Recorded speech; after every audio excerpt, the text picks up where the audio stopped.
In this video, I will share the statement and proof of Kepler's second law, under which revolution of planets takes place around the Sun. So this second law states that the line joining the planet and the Sun sweeps equal areas in equal intervals of time. So what is the meaning of this statement? Suppose this is the elliptical orbit followed by planet while revolving around the Sun. This is major axis of ellipse, this minor axis of ellipse. Suppose the Sun is lying at focus on this side. If the planet is revolving this way, suppose the planet shifts from position P1 to position P2 in certain interval of time, say delta t, let me call this time interval. Then this is the line joining Sun and the planet. This line sweeps some area while revolving. So this is the area that is swept by the line joining planet and Sun while shifting from P1 to P2 in interval of time delta t. Now let us consider two more points. One is suppose position P3 and the other is position P4, and I am joining planet and Sun. Now the time in going from P3 to P4, if it is same as was in the first case P1 to P2, then the second law says the area swept by this line in moving from P3 to P4, this area will be equal to this area. Again, I will repeat the definition. Kepler's second law states that the planet, while revolving around the Sun, the line joining Sun and the planet sweeps equal areas in equal intervals of time. So this is the statement of second law. So this statement can also be said in another way, that aerial speed, some books write like this, aerial speed of the planet is constant. This is another way of saying the same thing. Mathematically, we can write dA upon dt, that area swept per unit time is equal to some constant value. So this is the meaning of Kepler's second law of revolution of planets around the Sun.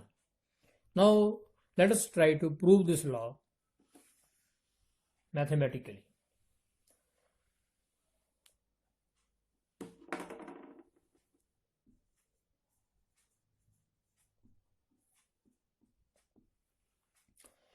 For proving, let me redraw the same diagram.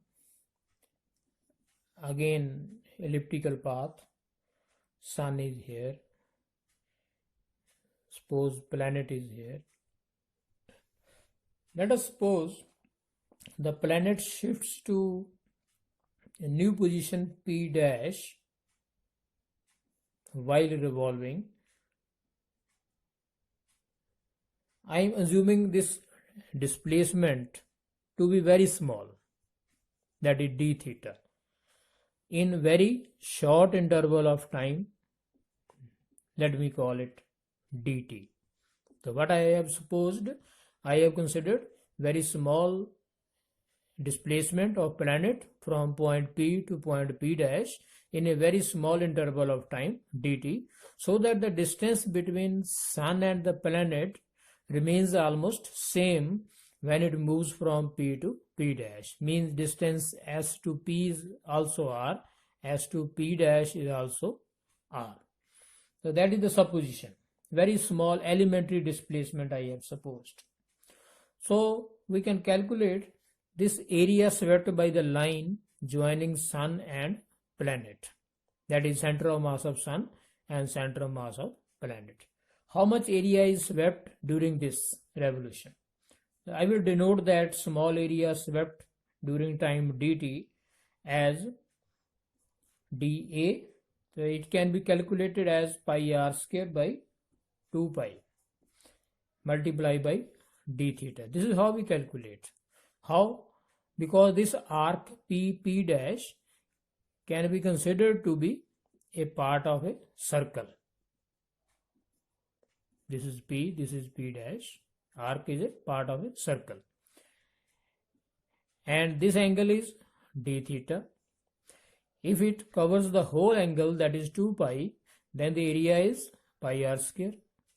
If this angle is d theta, then this is how we can calculate mathematically small areas.